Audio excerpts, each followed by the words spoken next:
Hello, sir. Hello. Kumusta na po? Ayos lang. Balita ko, user kayo ng MX3. Oo, actually, matagal na kaming uminom nito kahit sa Dubai pa kami, sa Middle East. Kumusta, sir, yung pagiging engineer mo rito sa Glasgow? Minsan challenging kasi puro Scottish ang mga nandito, tapos minsan pupunta kami kung saan. So, minsan may struggle pero naman kasi Pilipino naman. So, mas magaling ang Pinoy. Oo, syempre Pilipino. Yeah. So, how long have you been using the brand? In Dubai, almost every day, ginagamit ko siya. Ang nangyari is, nung napunta kami dito sa Scotland, wala na ako masyadong mabilan. Kaya nung nakita ko siya ngayon, pumunta ako para kumuha na ulit na miss ko. Bakit MX3 capsule, sir? Andito ka na sa Glasgow ngayon and still, yan pa rin ang choice mo na brand supplement. Naramdaman ko na parang kiniklex yung yung body ko. Sabi ko, I'm not that old but I'm aging as well. So, yeah. So para sa akin siguro, mas mainam yung tulungan ko yung health ko para mas maging healthy pa ako. MX3, dito ako believe.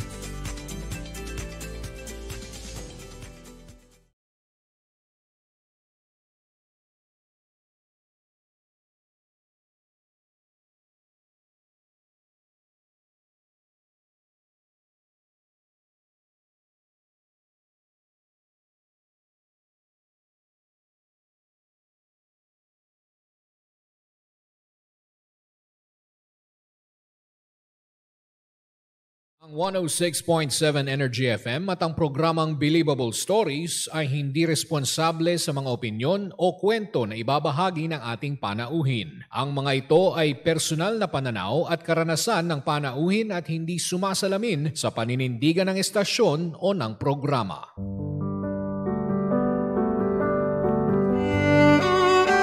Believable Story. Mga kwento. Naranasan kong ma-discriminate ang sarili kong pamilya. Ang hirap, no? Kasi lumaban ka naman ng patas pero iba yung tingin nila sa'yo kasi PWD ka. Buhay. Hindi madali na malayo sa pamilya. Pero sa ikagiginhawa ng buhay nila, tinatagan ko yung loob ko. Pinangako ko sa sarili ko, anumang unosong dumating, ilalaban ko yung pangarap ko. At tagumpay. Bawat pahit na dumaan, lahat yun, hindi ko na nararamdaman. Kasi andito na ako eh. Naabot ko na. Ginapang ko to bang para kang laging umakit ng mundo. Pero nung dumating na yung takdang oras para sa akin, napasalamat Lord talaga ako para sa kanya lahat ng ito. Thank you Lord. Believable Stories. Kwento buhay at tagumpay. Inspirasyon sa bawat kwento. Believable Stories. Mga pangga, sa programang ito, walang format ang success. Walang formula. Kanya-kanyang diskarte. Kanya-kanyang tirada. Tuwing Webes, mapapakinggan nyo na ang mga kwento ng inspirasyon mula yan sa MX3. Dito ako, Believe. Ikaw, ano ang believable story mo? Believable Stories. Simula at pangarap. Tubong Cebu na nahilig sa musika simula pagkabata dahil sa impluwensya ng kanyang pamilya na sumusuporta sa kanyang talento. Sa edad na 16, nagtungo siya sa Maynila para abutin ang kanyang pangarap at kalaunay natuklasan ng kilalang kompositor na si George Canseco. Pagsubok at pagbangon. Hindi naging madali ang kanyang paglalakbay. Dumaan siya sa mabibigat ng pagsubok mula sa personal na pang-aabuso hanggang sa mga hadlang sa kanyang karera. Ngunit sa kabila nito, nagpursigi siya at nagwagi sa 4th Asian Singing Competition gamit ang orihinal na Tagalog na bersyon na kantang Ako ang Nasawi, Ako ang Nagwagi. Ang tagumpay na ito ay nagpapatunay na kanyang kahusayan at tibay ng loob. Gabay at pundasyon. Sa lahat ng kanyang pinagdaanan, ang kanyang matatag na pananampalataya ang nagsilbing gabay. Ginamit niya ang sariling karanasan at sakit bilang inspirasyon sa kanyang musika. Dahil dito, kinilala siya bilang Asia's Timeless Diva at movie theme song Queen. Ang kanyang kwento ay nagpapatunay na sa tulong ng talento, sipag at pananampalataya, kanyang malalagpasan ang anumang hamon sa buhay. Sandigang banal na salita. Ang kanyang pinangahawakang salita ay mula sa Isaiah 30 verse 21. Whether you turn to the right or to the left, your ears will hear a voice behind you saying, "This is the way, walk in it." Mga pangga, tinig ng tagumpay. Makakasama natin ngayon ang Asia's Timeless Diva. Walang iba, kundi si Miss Dulce. Miss Dulce! Hello! Hi Naku, po! nung binanggit yung verse, parang bigla akong naiba ang aking pakiramdam. Ha, magandang hapon Kamusta? sa inyo. Kamusta po kayo? Magandang hapon po. Good! By God's grace, all good. And maraming salamat sa inyo, Naku. Jimbo and Sheena. Salamat din po. Naku, Grabe. ibang talagang Ibang na-starstruck level. talaga Kaya ako kay nga Miss eh, Dulce. kanina nga pagpasok ni Miss Dulce, Oo. sabi, hello po. Saan pa po kayo galing nito, Miss Dulce? Para dito. Naghanda ako para dito. Wow, naku, grabe. Pinagandaan ng isang Miss Dulce. Kaya nga, naka Diyos mio, eto Kasi na. na-absent ako noon, 'di ba? May Oo nga po. nangyari Oo nga kasi po. na beyond my control talaga. Oo, Mhm. kaya pasensya na. Okay lang kayo. po. Okay lang po. Pero at least nakarating Yes, na, partner. nandito na si Miss Thank Dulce. you, Lord. Yes, At, at dahil kilala nandito na natin siya. siya. Oo nga. So, umpisahan na natin, Sige, partner. sige. Talagang, natin, himayin Himayin, natin. no? Kwentuhan to the max talaga tayo. Oo. Kamusta Sana yung po si, nakakatuwa ano? na lang, yung Nakakatuwa. yung nakakapag-angat ng inspirasyon Yan. at pag-asa ng tao. Yes, Tama po. truly. At talaga naman pong nakakabilib at kailangan natin i-share yan sa ating mga pangga. Oo. Oo. So, eto po, Miss Dulce, kamusta po ang inyong kabataan? Ay, ang kabataan ko. Yun ang talagang kwentong hindi ko alam na malungkot pala ang aking kabataan. Kasi hindi ko naman alam hindi ko mai-compare kung saan. Kasi I was born sa pamilya na talagang we live below poverty line. Mhm. Yun talagang Mahirap talaga. oo, yun talagang akala ko yun ganun talaga ang buhay. And also because sa baryo talaga kami nakatira. Bali, sa paano nyo pong paraan na masasabing talagang mahirap kayo? O kasi yung hindi ka nakakakain ng normal. So, ibig Oo. sabihin, hindi kumpleto sa 3 beses isang araw? Hindi, kaya nga nagtataka ako pag may umiiyak sa news na hindi kami nakakain 3 beses isang araw. Kailangan ba talaga 3 beses? So, nung kabataan nyo, ilang beses lang kumakain sa isang araw? Kung may makuha lang ako sa daruhan kasi sa Bisaya is yung parang taniman. Mhm. Kunyari yung mga pinag-harvest Pananim na gulay, ganyan. Oo, yung mga nag-harvest mong mga mais, kamote. So madalas, kung ano yung naiwan doon, yung parang ikaw yung gleaning, yung ikaw yung naninimot, Opo. yun. So kanina kukuha, yun talaga lang ang nakakain. Ano pong klaseng to? If pwede nyo pong ma-share kung anong klaseng luto. Ito ba yung nilalaga lang? Hindi na, Nilalagyan ng kasi ano? kunyari kamote, kinakain ko ng hilaw. Talaga? Yeah, tapos kung mais, mayroong mga makiki-ihaw ka, Mhm. yung sugba, ganon. So parang wala yung normal na merong bang breakfast, lunch, dinner, walang ganon. No, also because ganun talaga yung naging parang ito medyo kaiba nga sa kwento ng marami kasi sa totoo lang, although kami ng mother ko naman before she died, like a few years before she died, na-restore kami talaga kasi kumbaga naipanganak ako din sa pamilya na hindi marunong mag-alaga yung nanay, ganun yun. Oo, so parang kadalasan parang akala nila sinisiraan ko yung nanay ko, hindi po. Ito yung may mga nangyayari talagang ganon. Hindi alam ng karamihan dahil sa parang ang normal, alam natin, ang nanay ang ilaw ng tahanan, siya nag-alaga lahat, siya naghahanda. Wala kaming ganoon. So, I thought, ganoon lang talaga. So, ano po yung Setup, no? setup or ano po yung trabaho ng parents nyo noon? Okay. Ang tatay ko talaga, siya, kung ngayon, construction worker, no? Pag mayroong mga ngayon, nagpapabuild nung araw ang alam ko, yung mga sinehan. Kasi nung araw, malalaki sinehan, di ba? So, yun yung bumabiyahe siya, hindi ko siya nakikita. So, ang trabaho nila ginagawa sa Mindanao, sa mga Bohol, sa Leyte, ganoon. So, ako, naiiwan kaming mga anak na naghihintay kami kung kailan dumating. Saka kailan dumating yung parang pasweldo na kinukuha namin sa city. Meron kaming kinukolekt. Basang alam ko, parang yung 6 pesos a week yung kinikita. 6 pesos? I mean, well, this was naman talaga like when Malaki I po was na young. yun. Malaki O pa kahit yung ano. paano, parang mas meron namang nararating yon. So, kung 6 pesos a week, ganyan, hihintayin mo yun like 1 month, yun yung hintayin mong sweldo. Kaya, ang tanda ko noon, dahil marami kaming magkakapatid, 6 na lang kaming buhay kasi may namatay na 2 before I was born, no? Opo. And alam mo yung ito typical, kunyari bibili ka ng bagoong sa sari-saris o sa tindahan Correct. sa labas, oo. Kung sa halagang 5 o sa halagang malaki na kasi yung G's, 5. Tapos hihingi ka na lang ng dagdag na ano yung tawag sa Asin. parang sarsaba.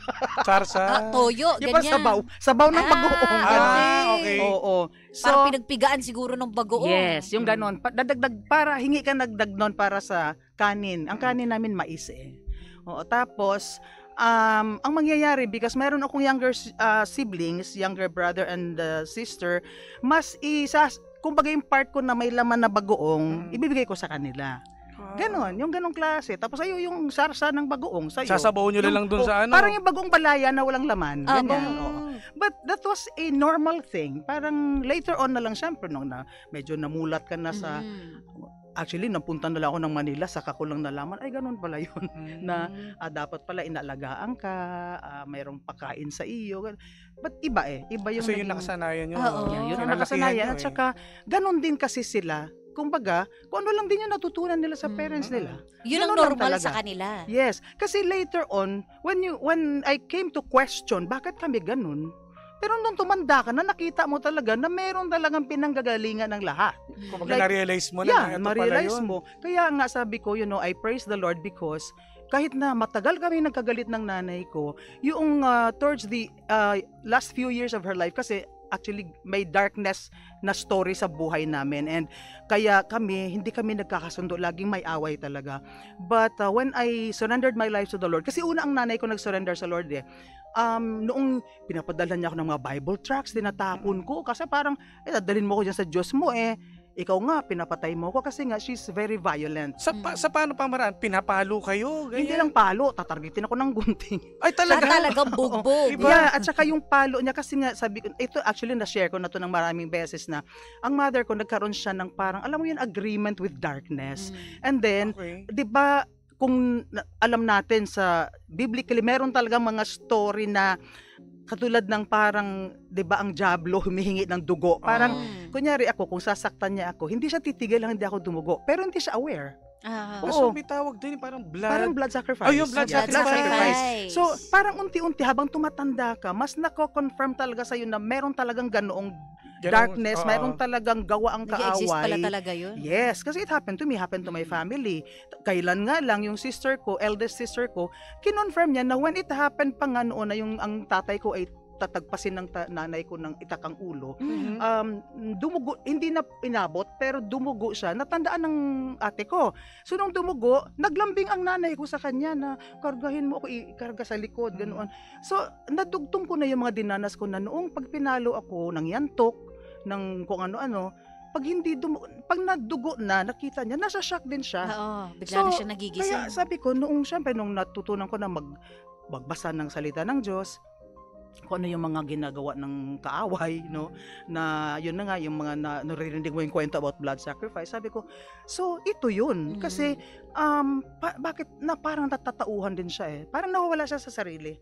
So, doon mo, sabi ko dito papasok yung salita sa Ephesians 6:12 na you do not wrestle against flesh and blood, but against the rulers, against the authorities, against the powers of this dark world, and against the spiritual forces of evil in the heavenly realms. So, ang tao talaga, hanggat wala ang Panginoon sa kanilang buhay, naka-open, pwede pasukan ng mga sasamang espiritu. Yeah. Lalo na kasi pinagalingan namin, bundok-bundok Yes. yun Kasi sa probinsya naman po talaga, Naging madami. ganun. Kaya hindi pa nawawala ibang mga albularyo, di ba? Meron pa rin Oo. nawawala. Oo. Grabe, no? Kaya kailangan pa rin talaga ating mga misyonero na pumunta sa ganung places. tama. Yeah. So, ito naman, mapunta naman tayo dito, Miss Dulce. Paano ka naman napasok sa larangan ng ng singing? Kasi, Oo, kung galing kasi sa bata ka pa lang probinsya, daw, di ba? Oo. Tapos Makainom napunta nga. ng... Sige pa. Mukhang Napunta marami mga ng kwento si Maynila. Miss Dulce Oo, kasi yung pagkanta kasi, hindi ko naman akalain na it's a special thing sa isang tao. Akala ko lahat ng tao kumakanta talaga. So, kumbaga naggising ako sa mundo na kumakanta kasi yun ang nanay ko actually, she is a kantora. Alam mo nung araw, Kantora. yung mga pa-fiesta sa probinsya, yung mga kapilya, meron yan yung panovena, yung 9 days bago magpinaka-fiesta. She is a kumbaga singer siya sa kapilya. At ang papa ko, pag nandyan at hindi siya nasa biyahe, siya yung tumutugtog din siya ng baho, ganon. And so mayroong grupo, ganon. And so yun ang nagisnan ko. Ganon. Nasa dugo na pala. Nasa dugo na. And then ako gusto kong kumanta, tapos natural sa akin na gusto ko mag-express ng sarili ko. So, and dahil akala ko lahat ng tao ay kumakanta, parang gusto mong pakitang gilas, gusto ko malakas yung boses ko kahit na sa bahay, sa lakihan ko yung buwas ng bintana para marinig ako ng kalye, mga ganyan. Tumutungtong ako sa puno para marinig ako. Those things. So, wala akong tigil na kumakanta noon. Parang ino-offer ko ang sarili ko kung saan pwedeng yung magsasabi ako, pakantahin niyo ako kahit ayawan ako. Sa mga barangay, sa mga ganyan. Tawag na to yung laging parang singing contest sa barangay. Yeah. Parang amateur something. Amateur singing contest. Yan. Lahat yan, pinasukan ko yan. Lalo nung unang-una talaga, yung 2 years old na maraming ayaw maniwala because imposible. Pero ngayon nakikita ko, wala pang anto, kumakanta na. 2 years old, no? Oo. Kumakanta. But that time, saka sila, buhay naman yung mga kapatid ko pa, the older ones na, I was 2 years old when I attempted to join a singing contest sa barrio. Ayaw nila akong tanggapin talaga. Kasi 2. Sa bata pa eh. Oo. Hindi ko naman naintindihan na dapat pala, dapat malaki. Ang sa akin was that, my father was in Tagbilaran working. Meron akong gustong sabihin sa kanya, wala naman tayo noon mga teletelepono, sulat-sulat, wala pang ganyan. So, gusto ko lang, yung pagkanta ko actually, na ayaw akong tanggapin, pinipeste ko sila. So, hindi rin sila makapagsimula. Kaya ang ginawa, hinayaan na lang ako para ma-move yung program. Opo. So, kumanta ako. Ano po yung kinanta niyo Ang noon? kinanta ko is a Visayan song, pero I was not using the lyrics of the original song. Ang sinasabi ko, papa ko. Nag-invento ako. Papa ko, nasiyo ka, namimiss kita, ganyan-ganyan. Namimiss ko na pinapakain mo ako, ganyan-ganyan. So, I was in that tune of gimingaw ako, yung gimingaw ako, o pinangga ko, but I was using my own words. So the children, yung mga older sa akin, pinagtatawanan talaga ako kasi parang nagawa nitong isang to. Ako naman, masyado ako seryoso, parang I'm doing something serious and very special here, tapos pagtawanan niyo ako. Umiyak ako ng umiyak, lumundag ako ng entablado. But that was my very first appearance on stage. Yung mga bata, pinagtatawanan kayo. Pero siyempre, yung mga matatanda that time, natutuwa sa inyo. Siguro, kasi 2 years old kumakanta ng ganyan. At saka nagbigay sila sa akin ng barya, umabot ng 45 centavos. So that was my very first talent. Malaki-laki na yun, no? Oo. Ay, oo. Malaki yun talaga. So yan, all my life, kanta lang talaga. Kahit saang mayroong sa Bisaya kasi, sa Cebu, uso yung mga lugar na may, natawag pondahan, yung mga may tuba, and then may nagigitara. Basta pag nakakita ako ng gitarista, magsasabi ako, pakantahin mo ako. Parang nakikijamming ka. Jamming, sa panahon ngayon, jamming. Yung wala akong hiya, yung lumalapit ako kahit saan, basta lang makakanta. Pero pangarap nyo po talaga ay maging kilalang singer talaga? It's not the pangarap eh. Sabi ko nga, pag binalikan kong ganoon, sabi ko, ang alam ko lang na kaya ako gustong sumali sa mga contest, noong talagang medyo malaki na ako, mga 7, 8, kahit hindi ako nananalo, merong nakakapag-uwi ako ng mga pansit, mga may consolation prize. Ketchup. Kasi ang ketchup na very special. Pag nakapag-uwi ka, social ka na. Ganon. So, mayaman ka na pag naka-ketchup. Oo, pang-ulam na yun doon sa mais na kanin. So, ang nakita ko doon, meron ako nauuwing pagkain. Yeah. So, that was that talaga. It was not for me to be famous or whatever, ganoon. Pero may pangarap po kayo na tipong gusto nyo maging teacher paglaki, ganyan? Kasi nung araw, siyempre nakikita ko mga teacher. Dahil nga merong akong teacher na noon, teacher. Parang tinutulungan niya ako. Yung parang mas siya yung nakita kong motherly figure. Oo, siguro kaya din ako nangarap maging teacher. Kaya sabi ko, kahit hindi ako natuloy sa ganon, kada meron sa aking mga ng mga events ng teacher, sabi ko, I always tell them that teachers hold a very special place in my heart. Kasi meron isang teacher na nagbigay sa akin ng, alam mo yung, aywan ko, kung mahaba yung kwento, baka abutan tayo.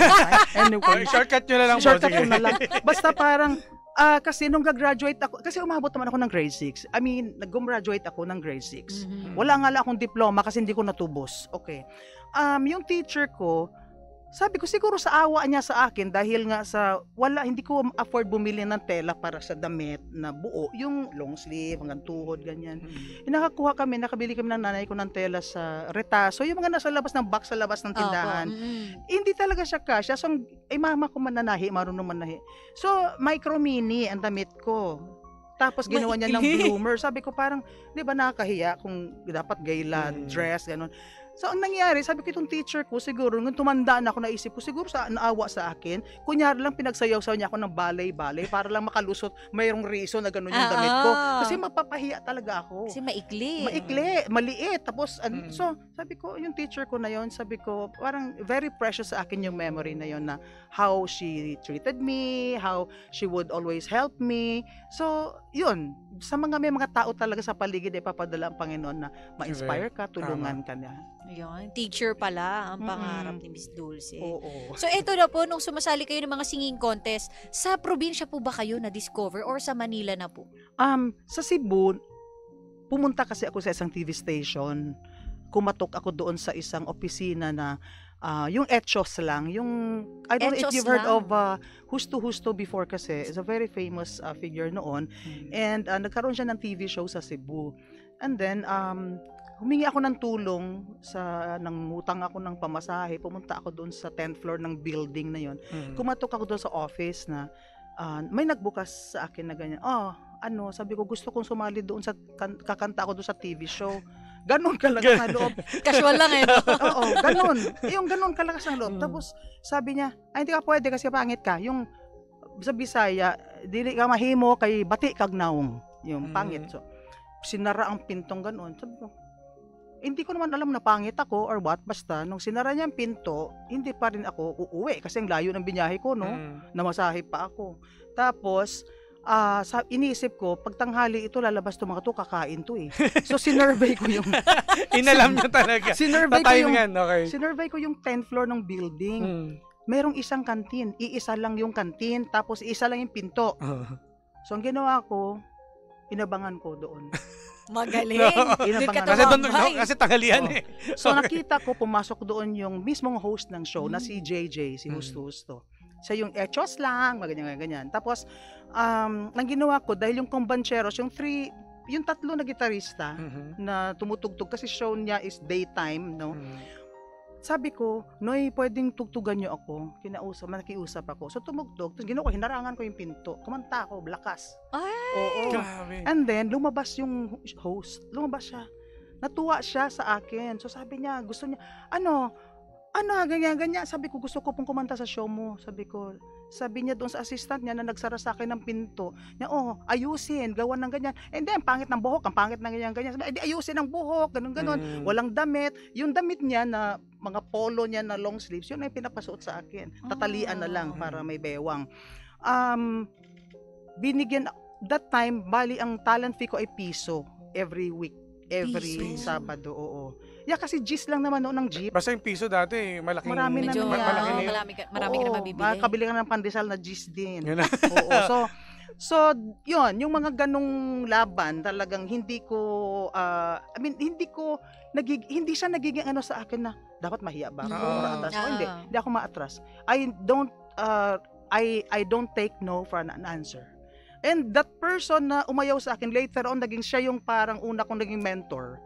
Oo, nalagaan niya ako. And then, the first 5 years that I was with JJ, nag-recording na ako, 12 years old. So that means, when I recorded at 12 years old, kaya nga sabi ko, 52 years na ako in the recording industry. So 5 years, I was singing movie theme songs for the movies of Visaya, kasi Cebu Film Festival is very active. And then, recording the theme songs and then singing yung mga balitaw na ni-record ko nga. So, after 5 years, yun yung naglayas nga ako. Kaya natuloy ako magkaroon ng unang plaka sa Manila, yung Miss Dulce Amorina. Yun na. So, doon na nagtuloy-tuloy po siya. Yan, nagtuloy-tuloy na siya. Hanggang sa, yun na nga, pinakanta ako ni George Canseco ng yung sinubmit niya sa Metropop ng 1979, yung Ako ang Nasawi, Ako ang Nagwagi. Na kahit hindi nanalo, ipinadala naman ako ng Metropop Foundation sa Hong Kong to compete sa isang singing contest. Oo, yung Asian Singing Competition na nagprotest yung ibang winners because dapat winners lang ang pinapadala. Ang sabi naman noon ni Cadoroy Valencia, if you know him, no, the old man, kailangan natin ng singer to compete in a singing contest. contest because it was not a song festival, not a song contest. And nagwagi nga naman tayo for the Wow. Philippines. Diba? Yes, that time. Ang taray. Ang story ni Miss Dulce nakakatuwa, no? Siya yung tipong tao na hindi siya madaling sumuko. Oo. Hindi talaga. Talagang Kebs, di ba? kumbaga siya na Bahala mismo yung ka sarili dyan. niya na binibigay na kakanta ko, bibigay ko ganito. Oo. I-forward ko, Miss Dulce. No? Sige. Siyempre, nasa Eto na, larangan ng Miss Dulce awitin na eh. Ang dami nang dumating sa buhay Yes. mo eh. Mhm. Eto kasi di ba, ang daming nakakakilala sa inyo, napakatatag ninyo, napakalakas ninyo. Considering sa buhay pag-ibig, di ba hindi tayo pinalad, no? Kasi yung first husband ninyo ay naghiwalay kayo. Yung second husband ninyo, hiwalay din, no? Parang ayoko na sila pag-usapan Nako, hindi kayo makaligtas sa amin. Sa pamamagitan nito na sabi ninyo na ang Panginoon ay hindi kayo pinabayaan. Yet sa aspeto ng pamumuhay ninyo ay hindi naging successful. Hindi talaga. Alam mo, kahit nga tinatanong ako na, okay yan, Christian ka, tapos masyado kang malapit sa Diyos, pero bakit nangyari sa'yo yun? Alam mo, hindi ko rin siya tinitignan as yung anong tawag, how do I describe it? Yung hindi ako pwedeng sumuko ng dahil lang sa ganoon. May mga nangyari, yes, at hindi siya naging maganda sa totoo lang. And in fact, even up to now, sabi ko, siyempre may mga taong nagagalit, may mga pamilyang nagagalit. But the thing is, I want them to know na tapos na yun eh. Yung wala na akong sinisisi. Kasi hindi naman din pwedeng magkaroon ng problema yun kung wala din akong problema. For sure, may problema ako. For sure, marami ding palpak sa akin talaga. Lalo na bata pa din ako nung nag-asawa. Pero ang mahalaga kasi sa tingin ko ngayon is yung pagpapatawad, magkakapatawaran, and matigil na yung iba. Kasi iba yung one side lang din ang naririnig. So, never ko rin na kine-question ang Diyos, never din ako nagalit sa Diyos na bakit ganito. Dumating lang din ako sa punto na meron talagang destiny, meron talagang nakadesign for you. Maaring yung mga nangyari sa buhay ko noon, pinilit ko sa sarili ko. Yung ikaw nagdidesisyon, hindi mo kinonsulta ang Diyos, lalong hindi ko kinukonsulta magulang ko. Rebelde kasi ako Kumbaga dati. sarili mong desisyon yan. Yeah, because dun nga, pag bumalik tayo sa kwento ng kabataan, parang wala ako respeto sa magulang. 'Di ba? Kasi meron kaming mga ganoong Kasi pangyayari. kinalakihan nyo kasi. Yes, tapos parang I even got into relationships na kahit ayaw nila, 'di ba? So, parang kumbaga, pinagbayaran ko rin lahat yung palpak kong decisions.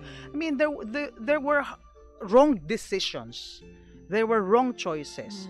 But lagi ko namang sinasabi na kahit na nagkaroon ng mga maling desisyon noon, mga biglaan, mga parang wala talagang plano.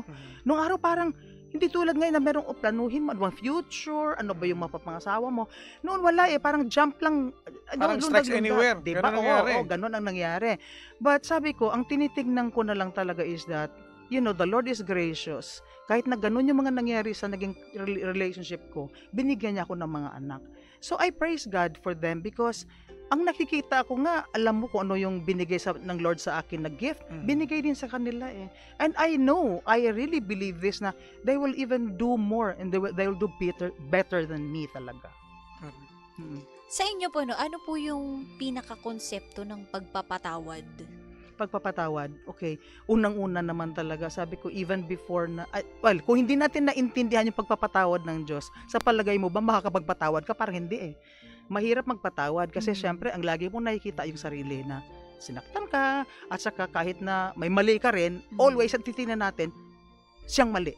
Parang yung lahat ng bad diba? side sa Laging kanya. Parang titingnan mo, laging i-accuse mo kabila silang mali. Kailangan nating matutong tanggapin na meron din tayong pagkakamali. No? And then we have to understand, we have to really come into that knowledge of God's redemption, yung kung bakit namatay ang ating Panginoon.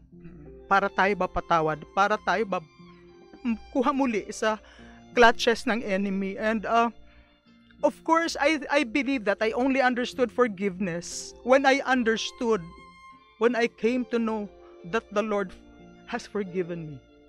that He did all that for my redemption. So, naging klaro sa akin yun na kailangan ko magpatawad kahit ano pa ang mga pinagdaanan ko, kahit ano pang ginawa sa akin. I really have to release forgiveness. Unang mabigat, mahirap. Pero sabi nga nakukuha sa practice yan eh. Correct. Diba? So I really speak it like when I pray, when I talk to God, every day, nagsasalita ako, hindi yung tahimik ka. Talagang Salita ako. sinasabi ko. Yes, Lord, ganito, ganyan. Kahit nawayin ko si Satanas, mag-iingay ako eh. Alam ni Daisy yan. Meron akong war room. I really shout to the devil. And I rebuke you in the name of Jesus. Wala kang karapatan sa buhay ko dahil I belong to God. Jesus already redeemed me. He has forgiven me. And He loves me. Sa pagpapatawad, Miss Dulce, sa paano yung paraan din naman ipinaliwanag naman sa mga anak ninyo, sa mga nangyari sa inyong buhay? Meron kasing gap talaga, no? So, maaring hindi pa nila yon tanggap, maaring hindi pa rin nila ako napapatawad, pero klaro sa akin na every waking moment of my life, every day that I go before the Lord, it is them that I bring talaga before the throne of God, na ingatan sila, lahat ng 'di ba? Ang mga anak mo idadali mo before the Lord, ingatan sila, i-bless sila. And you forgive kung ano man yung mga nakasakit sa iyo. Kasi minsan bumibigay ka rin, pumapatol ka rin, lalo ngayon social media, 'di ba? Pag nakakita ka ng medyo ginanito ka, lalaban ka. But at the same time, meron ang bilis din ng ang bilis ng conviction na mali yung ginawa ko. So I have to pull it down. Minsan re-react ka out of frustration bilang tao. Yes. Hindi naman dahil ako nagsiserve ako sa Lord, perfecto ka, hindi So sometimes gusto mong umano rin. Sumabog. Oo, gusto mong sumabog. And it happened. It happened so many times. But the thing is, I just know the Holy Spirit is prompting you talaga. Mali. So wala pa isang oras, pull down. Agad. And Lord, forgive me, Lord talaga. Yeah. Yun ang maganda kasi lahat ng move mo ngayon sa buhay, alam mo na because andun ka na sa yung relationship sa Panginoon na nakabantay siya talaga sa iyo.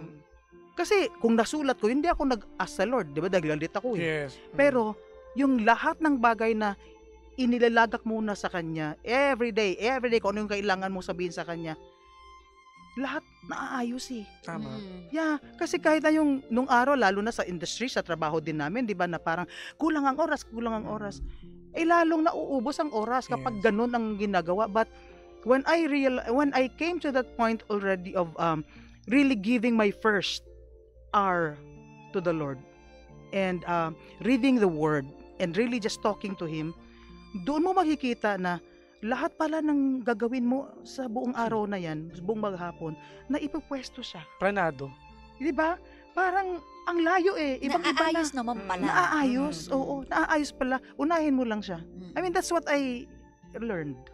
Kahit matagal na akong Christian, hindi naman agad-agad yun natutunan But you just come to that point na meron bago ituturo sa iyo ang Lord. You just have to listen to Him. Yes. Meron po kasing isa, Miss Dulce, na parang ang mga gusto nating hilingin sa Panginoon natin ay parang ganong kabilisan. Hindi tayo marunong maghintay kasi. Actually. Kasi hindi mo namamalayan na kahit matagal na, planado na pala. Meron na talagang plano ang Diyos sa atin. Pero ang tagal pala bago mo matutunan. Yes. Kasi nga sinusubok tayo Ang pagsubok kasi hindi naman talaga ganong kadali. Kumbaga, at least ngayon, natuto ka na. Nalampasan mo lahat ng mga pagsubok. Pero sana wag kayong tumandang tulad ko bago nyo matutunan.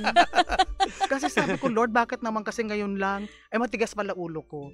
Kasi kanina, I was just sharing to Kapitana, na meron palang, yung destiny natin, yung kung ano yung binigyan ng Lord sa'yo na calling, meron pala talaga, kasi meron nga siyang design for us Nasa tao talaga kung talagang tatanggapin mo. Yes. And then, merong noon pa pala, nandyan na yan, pero binabaliwala mo.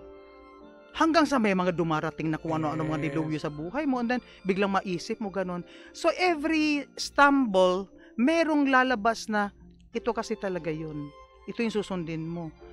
Sabi ko nga, tumanda ako sa kakulang nakita yung pagkakatawag sa akin ng Panginoon, yung salita na ibinigay niya sa akin when I was 10 years old. Kaya ako naiyak, hindi ko akalain yun ang pipiliin mo. Kanina. Kasi I know I gave 3, diba, yung pinanghawakan ko. But that word pala talaga, Yung Isaiah 30:21 na whether you turn to the left, you turn to the right, there is a voice telling you, this is the way, walk in it. Yun ang lalakaran mo. Pero hindi ko nilakaran eh. Ang daming tuloy, daming pangit na nangyari. Kumbaga, puro stop. Yeah. Hindi ka na diretso. Because, ang nangyayari din, because the Lord will also, kahit sa daming ng ang dami kong disgrasya, dami kong deaths, pero the Lord is always there. Noon, hindi ko alam na siyang pumupulot sa akin. Ang dami talaga nangyari. Ito po, Miss Dulce, may tanong po ako. Pwede niyo po kaming dalhin dun sa araw, sa ano po yung mismong ginagawa ninyo nung araw na tinapik kayo ni Lord? Na tipong, eto na yung moment na pinakihintay ko. Sa dami ng pinagdaan. Ano ang ginawa ko? Ano po yung ginagawa ninyo nung moment na yun? Oo. Kasi grabe na yung I was in the dark na talaga. Talagang dumating sa point na, alam mo ba yung even my vision, wala na akong makitang colors. I see only gray. Gray, black. Yeah. As in, kahit dilat ako wala na akong buhay talaga. So sabi ko, it's not even anymore about dahil iniwan mo ganito, humiwalay ka ng ito. No. There's really something na I realize, sabi ko, the Lord, nagkaroon na siya ng parang ito na yung time. So, I actually, parang nakakatawang isipin, parang sa pelikula, parang sa comics, na humarap ako sa salamin. Na sinabi ko talaga na, kung totoo kang Diyos at totoong mahal mo ako, ahunin mo ako sa kinalalagyan ko. Ayusin mo ako. Ang masaklap, nangako pala ako, ang huling word sinabi ko, at magsisilbi ako sa iyo. Huwag ka pala talaga mangako kay Lord nang hindi mo talaga tutuparin. Kasi parang akala ko, nasabi ko lang yun eh. Pwede eh. Tinandaan niya yun eh. So, ayun na naman, nasadla ka na naman, o eto ka na naman. So, hanggang sa dumating sa punto na talaga na, okay Lord, susunod ako sa iyo. Ibinigay niyo na yung Ibinigay ko na talaga lahat. Yeah. Physically, no, maaapektuhan ka pala talaga. I got very sick. I was dying that time. Yung puro ako bukol sa buong katawan. And then yung buhok ko, kaya laging naka-gel kasi nalalaglag. Kailangan laging 7, yung maigsi. And then naka-gel kasi nagpo-falling hair. And then, alam mo yon yung nagfi-flakes ka na. And then, yung skin mo, ang pangit na, nagda-dry ka. And then, marami akong bukol sa katawan talaga. When that happened. So, syempre, hindi alam yon ng mga anak ko. Oo. There were so many things that parang kumbaga, I had to get out for me to live. Kailangan ko mag-survive kasi kailangan ko na magtrabaho. Because I have to send them to school. So lahat, no, partner? Kumbaga, hindi lang to basta emotionally na malungkot eh. Physically, hindi spiritually. Mahirap yung pinagdaanan. So, Oo. Kung ibang tao dyan, madaling sumuko. No? Kasi kung titignan mo si Miss Dulce, parang ang strong ng personality niya eh, no? Pero, dumaan ka. Well, thank you Lord kung ito nga pinatibay niya ako, pero gano'n na nga siguro para din yung 'di ba yung bakal na pinapanday, nag-aapoy muna tapos hanggang sa tumibay, 'di ba? Pero there were times ang daming laglag talaga. 'Di ba? But every time bumagsak ka, yun ang lagi ko sinasabi, okay, bumagsak, bumangon, bumagsak, bangon pa rin. Laban lang. Yeah, Mabilis because lang. The thing is you cannot get up on your own really. You really need the Lord to lift you up. You really need the Lord. Iba yung talaga na binigay mo na yung loob mo sa Panginoon eh. Lahat na. Ano po yung kaibahan nung tinanggap nyo na yung Panginoon? Mga nangyari sa inyo na. Yeah, kasi sabi ko, tinatanong ko pa nga, Lord, di ka naman nagkamali. Nilagay mo ako sa industry ito. Parang yun, kung meron akong question, yun. Parang, kasi bakit ako nandito sa industriya na ito na parang gusto kong ayawan kasi ayaw ko kasing sumama sa kung anong gusto ng industriya. No? But later on also, I came to realize, lalo na later on, syempre, you meet people who have prophetic gifts, no? And sinabi ng Lord na, continue to be you because I raised you, I created you, yung kung ano ka, hindi dahil kung anong kailangan mong gawin sa sarili mo. The thing is, ito pala yung area, kumbaga nilagay niya ako sa area na yan, that is my sphere, na gagamitin niya ako. And totoo naman, at nandyan pa rin naman ako, andito pa rin, active pa rin ako sa industry, but yung, kumbaga kung sa gugustuhin, parang ayaw mo na kasi parang it's so oppressive, ang daming intriga, ang daming gulo. Mayaw na ako dyan, pero hindi eh. When I said nga, yung isang word na, when I said, Lord, nung makilala ko siya, ayoko nang kumanta. Sabi ko, gusto ko sa loob na ako ng church. Kahit sa choir ako, ayaw ako tanggapin ng choir madalas kasi hindi ako nagbi-blend. Sabi ko, kahit sa likod na likod ako. Mataas kasi yung boses ni Miss Tulsi. No, I think hindi kakayanin. I think there's something na hindi nga talaga nagbi-blend. No, because it's my experience when I was young sa probinsya, naiinggit ako dun sa mga choir sa church. Do pumunta ako, lumapit ako sa band leader nila. Ayun yung pinaka-head. Sir, sabi ko, gusto ko sumali sa choir ninyo. Sabing ganun. Pinakanta ako, sabing ganun. Pwede ka naman kumanta pero doon ka sa likod ng pinto, doon sa mataas kasi. Sabi ko, bakit? Hindi ka kasi nagbi-blend. Nung araw, hindi naman ako na-offend, pero ano kayang itsura ng boses ko na bakit hindi ako nagbi-blend? Tapos tawag nga nung mga classmate noon, ayaw ako pakantahin sa school, sa classroom kasi daw boses lindol, yung maingay, ganyan. Makabasa ka ng pinggan, mga pabintahan. So, hindi ako na-offend, gusto ko lang kumanta, ganyan. So anyway, yun na nga, nung dumating sa ganung punto nga na nung gusto kong sumali, hindi talaga pwede. Kaya when I said, Lord, ayoko na kumanta. Sabi ko, gamitin mo ako, pero wag na ako dyan. Alam mo, I heard this word from him, which that time, bago lang ako, diba? Bago akong born again. So, hindi ko alam yung mga salita sa Bible. Ang narinig ko sa kanya, yung, I raised you up for this purpose, that I might display my power in you, and that my name might be proclaimed in all the earth. That's in Romans 9:17. Hindi ko alam, basta klaro sa akin yon. Just like yung unang word na binasa mo, I was 10 years old, pero hindi ko alam na sa Bible yon. So, it's meaning, ibig sabihin, meron talagang nagsasalita si Lord. May sinasabi sa'yo. Ba't ko natatandaan na may ganun, di ba? And then, nung sinabi na I have raised you up, di nag-guess na ako, naiimbitahan na ako sa church. Nung pagdating ko sa isang church, nakasulat talaga doon sa entablado nila, yung theme nila. Hala, alam mo ba, nanginig ako, naglagang napaluhod ako talaga, yung mukha ko gustong gumanon sa lupa. Kasi, mayroon pala talagang ganong salita. And so naging klaro sa'yo na kahit hindi mo nabasa ang Bible, nagsasalita ang Diyos sa'yo. May sinasabi sa sa'yo. So sabi ko, okay Lord, kung gusto mo pa rin ako kumanta, dito pa rin ako. Sabi ko, basta lahat ng kakantahan ko, lahat ng pupuntahan ko, lahat ng gagawin ko, lahat ng tatayuan kong lugar, ikaw ang pumayag. Ikaw ang nag-allow. Hindi mo ko papayagan sa mga lugar na ayaw mo ko. So kaya klaro sa akin na kahit pumunta ako dun sa mga yung nagalit ng tao sa akin, 'di ba? Even umabot sa punto na meron kang it's not because I supported a certain politician, but because that was the assignment to release the word of God in that place before I sing a song. No, it was not about the politics. No, wala ang ganun. Pero yun pala yun, yung sinasabi nga na yung usapan namin ni Lord na Lord, papayagan mo lang ako doon sa lugar kung saan mo ako itutuloy doon yun. Always, like sabi ko, Lord, ano ito? Every time yan, kahit gaano pa kalaki yung offer na yan, Lord, papayagan mo ba ako dito? Sa'yo ba ito? Kung matutuloy ito, sa'yo ito. And what? Every time, I always look for 3 reasons. There is a 3-point purpose. Always. Well, always, number 1 is salvation. That you'll be able to share the gospel. And then there is like ano yung i-reveal niya sa'yo, ipapakita niya, ano yung ayusin ko, merong tao dyan kailangan kong kausapin at may bagay na maaayos. And then somebody, you'll talk to him like, tulungan mo na lang ang bansa. Imbis na gumawa pa kayo ng gulo, tulungan mo na lang ang Pangulo. Yung ganyan. And God gives me that access to people.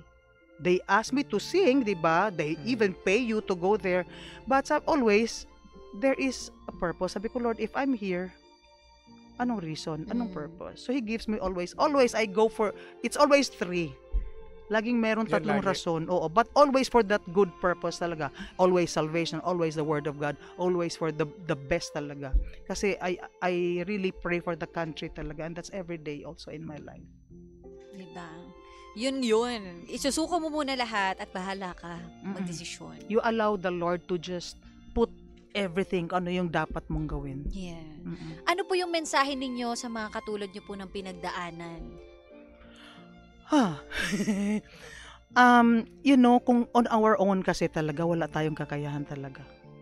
Wala talaga tayong kakayahan. Kahit na ano pang inabot mo sa buhay, kahit gaano pa siguro kataas ang inabot mo sa na pinag-aralan, diba? Kapag wala ang Panginoon doon, wala talaga. Lahat yan parang mapupunta lang sa wala. I came to understand that bawat kilos ko sa buhay ko, bawat desisyon ng gagawin ko, bawat lakad ko, kahit yung pagpunta ko rito, it's always, isa lang ko before the Lord. Lord, ikaw ang gagawa. Ano ang gusto mo? Anong gusto mong marinig ng tao? Anong pwede kong sabihin? Ikaw maglagay ng salita sa bibig ko. Yeah. So, in everything, give everything to God. Kasi, kung mahal mo ang sarili mo, mahal ka ng magulang mo, mas mahal ka ng Diyos. Ang Diyos ang kayang magmahal sa atin kahit gaano pa tayo kasama, ano pa yung pinagdaanan natin. Siya lang talaga ang may kakayahan na mahalin tayo at bigyan tayo ng bagong pagkakataon sa lahat ng panahon na kung saan man tayo nagkamali. Isuko natin sa Kanya, humingi tayo ng tawad sa Kanya. The Lord will always really make a way. Totoo talaga yung God will make a way when there seems to be no way. Always, always. Oh, di ba? Ay, grabe. Yun ang God will make a way, partner. So, alam nyo na mga pangga, sa lahat na may mga pinagdadaanan katulad ni Miss Dulce, grabe pala yung pinagdaanan ni Miss Dulce mula pagkabata, partner, no? Hindi biro talaga yung pinagdaanan ko. Kumbaga, sa pelikula, Oo. box office to. Alam mo nga ako minsan, parang di ba pag yung panahon okay, napapatanong ako kay Lord, Lord, andyan ka pa ba? Kasi parang bakit okay ako ngayon? Parang pinahinga mo ako. Nagtataka ka, no? Siguro sabi ni Lord, mag-relax ka na. Marami ka na pinagdaanan. Totoo yun, may ganong moment. Sabi ko, Lord, andyan ka pa ba? Kasi bakit Parang ang ganda ng buhay, Parang okay Okay ako. Parang tuloy-tuloy na. Parang iba na ngayon hindi ka na sanay. Kasi diba nasanay ka na meron talaga. But you see, nasanay ka rin kumapit sa Kanya. Ayun. Umasa ka sa Diyos, wag sa tao. Correct. Ay, sa mga pangga natin, alam nyo na. Grabe. Ako maraming salamat, Miss Dulce. Maraming grabe. salamat po sa Thank inyong you. kwento. Thank you so much. Marami tayo natutunan today. Nako. At dahil dyan, Miss Dulce, tanggapin niyo po ang Eto na. parangal ng paghanga at pagkilala kay Maria Yan. Teresa Magdalena Abellare Llamedo. Yan, para sa pagbabahagi ng iyong kwento ng sakripisyo at tagumpay sa programang Believable Stories na nagsilbing inspirasyon sa bawat pangga. Ipinagkaloob ngayong August 11, 2025, ganap na alas 4 ng hapon sa ikatlong palapag ng E-Square Building, Barangay North Green Hills, San Juan, Metro Manila. Kasama ang aming mga puso at pasasalamat, DJ Jimbo and yours truly, DJ Sheena. Ayan. Maraming salamat po, Miss Dulce. Ayan. Thank you po. Sobrang August nakatouch 14. naman. August 14. Yeah, Wait. maraming And salamat. there's more, Miss Dulce. Oh, there's more. Eto pa, Miss Wow! Dulce. Ay, ang aking supply Yes. ng... Dito ako bili. Yeah! For MX3! Perfect! Oh, Diba? naku, salamat. Maraming salamat po. MX3. Ito na. Thank Partner, you. Miss Dulce, ito na yung pagkakataon mo. Oh, Magpasalamat yes. sa Uy, mga balita ko At may show si Miss show si Dulce. Miss Ay, Dulce. oo nga pala. Sige. Naku, yung pong aking kailan lang na naging concert na Dulce Wagi Yes. last July, ay meron pong repeat. Ayun! Magkaka-repeat po siya sa September 27 sa BGC Arts Center. Ito po ay directed by Roel Santiago at ang aking musical director ay si Homer Flores.